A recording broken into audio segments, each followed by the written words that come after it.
निवेदन करती हूँ, जितनी भी माताएं आप पे बैठी हैं, आपसे मेरा निवेदन है कि अगर अच्छा नहीं बोल सकती हो ना तो बुरा बोलने की कोशिश मत करना, क्योंकि औरत की जबान जब कड़वी होती है ना तो वो गोली से भी ज्यादा तीखी होती है। औरत अगर कड़वा बोल दे तो बहुत खतरनाक होता है। भागवत में तो यहाँ तक लिखा है कि विश्वासम पात्रम न किमस्ते लोके नारी, विश्वासम पात्रम न किमस्ते लोके नारी। औरत पे विश्वास करो लेकिन अति विश्वास मत करो। अपनी पे तो करो लेकिन पराई पे तो धोखे मत कर लियो। हाँ, कुत्ते की मौत आती है तो वो गांव की तरफ भागता है, और आदमी की मौत आती है तो पराई स्त्री की तरफ भागता है। बोलिए गोविंद भगवान की। इसलिए यहाँ द्रौपदी ने कहा कि अंधे के अंधे ही पैदा होते हैं। दुर्योधन की ये बात चुभ गई।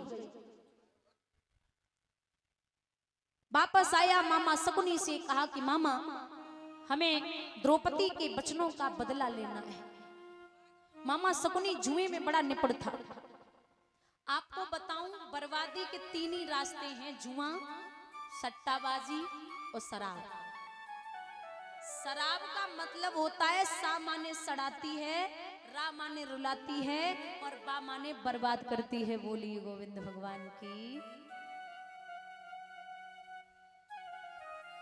अरे बाप रे, ऐसे आदमी को लगता है, मतलब जो देसी क्वार्टर पीते हैं ना, उनको लगता है कि 70 कितने का आ रहा है अभी, 75 का। अच्छा, मतलब आप पीते हैं, ये सही है। 75, आपको लगता है कि 75 रुपए का आता है, लेकिन महाराज जब आदमी पीना शुरू करता है ना तो 7500 बीघा जमीन भी कम पड़ जाती है। जब बेचने पे लगता है ना जमीन को तो 7500 बीघा जमीन भी हो ना तो वो भी कम पड़ जाती है जब आदमी पीना शुरू कर देता है। शकुनी ने कहा कि जुए का खेल हो जाए। पांडवों को बुला लिया गया। जब पांडवों को बिठाया तो धर्मराज ने कहा कि मैं जुआ नहीं खेलता, जुआ खेलना अच्छी बात नहीं होती। तो शकुनी बोले आप मेरे भांजे हो, कहीं लेके थोड़ी जा रहा हूं, यहीं बैठ के बस ऐसे ही खेल रहा हूं, बैठो। झूठ मूठ का खेल रहा हूं, लेकिन विनाश काले विपरीत बुद्धि। जब विनाश का समय आता है तो बुद्धि काम करना बंद हो जाती है। आदमी को कितनी भी प्यारी भाषा समझाओ लेकिन वो मानता नहीं है। और आपको एक बात बताऊं, आप किसी को एक बार समझाओ, 2 बार समझाओ, तीसरी बार भी समझा दो, लेकिन अगर तीसरी बार में भी न माने तो खुद समझ जाओ कि अब ये समझने वाला नहीं है। फिर आप खुद ही समझ जाओ कि अब नहीं समझेगा। बैठ गए, बिठा लिया शकुनी ने। लिखते हैं विद्वान कि जब पांडवा बैठे हैं, जुआ हस्तिनापुर में खेल रहे कुंती के पांचों बेटा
द्रौपदी को पांडवा हाथ से गमाए बैठी। इशारा दिया जा दुर्योधन से कि अब तेरा काम पूरा हुआ, जरा द्रौपदी को सम्मान के साथ में लेके आ। अब पांडवा बैठे मौन। इशारा दिया दुर्योधन ने, जा भैया दुशासन द्रौपदी को बीच सभा में खींच के ला, अगर मना करे तो जबरदस्ती लेके आना। दुशासन चला। आपको बताऊं माताओ, जिस समय दुशासन मैया द्रौपदी के पास पहुंचा लेने के लिए, उस समय मैया द्रौपदी रजस्वला में थी, मतलब मासिक धर्म में। रजस्वला मासिक धर्म में थी। बोले चलिए भाभी, आपको बुलाया गया। कहां? सभा में। तो जवाब दिया कि जहां पिता गांधार, मैया गांधारी, द्रोणाचार्य, पितामह भीष्म, 100 कौरव, 5 पांडव और कर्ण जैसे वीर बैठे हैं, वहां मुझे जाने की जरूरत नहीं है। जितनी भी यहाँ बैठी है ना, आपसे भी कहना है कि जहां 10 पुरुष या 20 पुरुष आपस में बात कर रहे हो तो माताओं को बीच में बोलने की जरूरत नहीं है। अगर बातें हो रही हैं बाहर घर के या कहीं भी हो रही हो, जहां परिवार के पुरुष बैठे हों और गांव के 2, 4, 10 लोग बैठे हों, वहां माताओं को बीच में बोलने की जरूरत नहीं है। और आपसे भी निवेदन है कि घर में सास, बहू, देवरानी, जिठानी, ननद, भाभी, देवर, भाभी, किसी में भी लड़ाई हो जाए तो भाइयों को बीच में नहीं बोलना चाहिए। क्योंकि आप जब बोलेंगे ना, इनकी लड़ाई ऐसी होती है सास बहू की कि सुबह लड़ेंगी और शाम को इकट्ठे भोजन करेंगे, है ना। तो आपसे निवेदन है कि अगर आप आपस में लड़ गए ना, तो भाइयों में जब अनबन बढ़ती है तो बात बहुत बढ़ जाती है।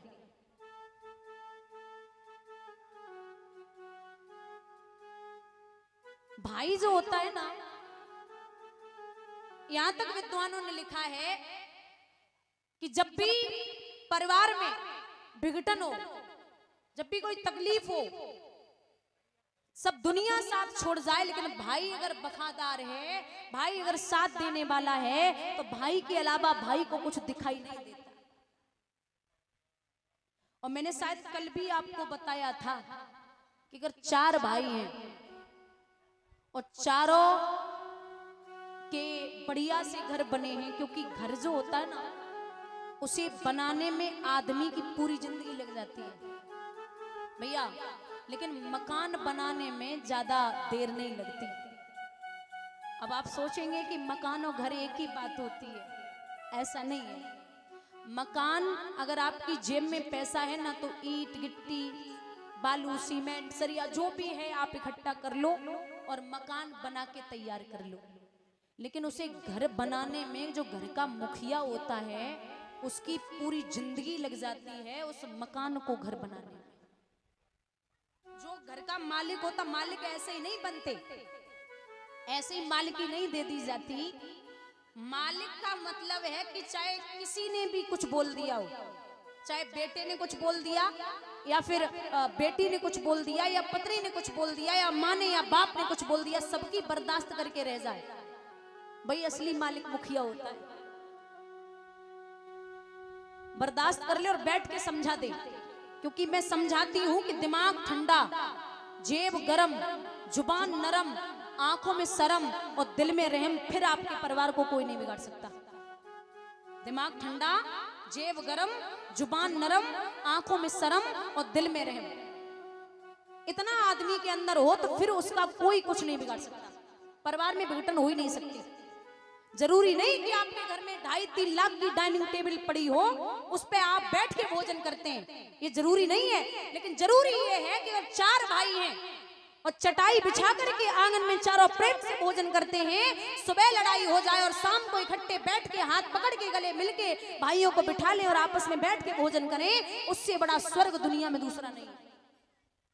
अब आप सोचोगे कि घर में भी नहीं रह पा रहे, अगर चारों भाई अलग अलग रह रहे हैं और एक बड़ा भाई छोटे भाई को फोन कर दे कि आप ठीक हैं, आप स्वस्थ हैं, आपकी तबीयत कैसी है, आपने खाना खाया, तो सारी तकलीफें खत्म हो जाती हैं। और जिस दिन बड़ा भाई न कर पाए उस दिन छोटा भाई हालचाल पूछ ले, तो ये समझ लेना कि आप परिवार में बहुत ही ज्यादा बच्चों को संस्कार दिए गए हैं।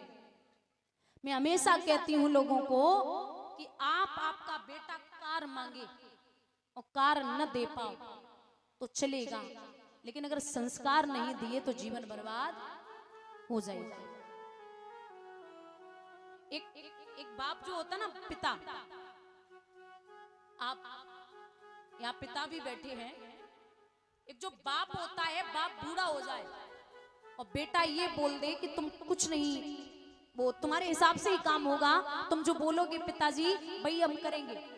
एक बार बूढ़े बाप को बेटा बोल दे कि तुम्हारे हिसाब से ही काम करेंगे, तो बूढ़ा बाप भी जवान हो जाता है ना। और जवान बाप हो और बेटा बराबर का हो जाए और बेटा ये बोल दे तुम कुछ नहीं जानते, बस चुपचाप बैठे रहो, मैं बड़ा हो गया, लायक हो गया हूं, तो जवान बाप भी बूढ़ा हो जाता है। ये संतानें जो होती ना, औलाद जो होती है, माँ बाप को बूढ़ा और जवान रखती है। आप यहाँ इतने लोग बैठे, आपने एक चीज नोट की होगी कि जब माँ अपनी संतान को उठाती है, माता जी, जब माँ अपने बेटे को उठाती है तो कहाँ बिठाती है? बोलो, कमर पे, कमर पे बिठाती है ना। माँ का इशारा होता है कि जहां तक मैं देख सकती हूँ वहां तक तू भी देखे। और जब बाप उठाता है अपनी औलाद को तो कहाँ बिठाता है? कंधे पे। बाप का इशारा होता है कि जहां तक मैं नहीं देख सकता उससे कई गुना ज्यादा मेरा बेटा देखे। बोलिए गोविंद भगवान की। ये माँ बाप है जो अपनी औलाद को खुद से ज्यादा बड़ा देखना चाहते हैं।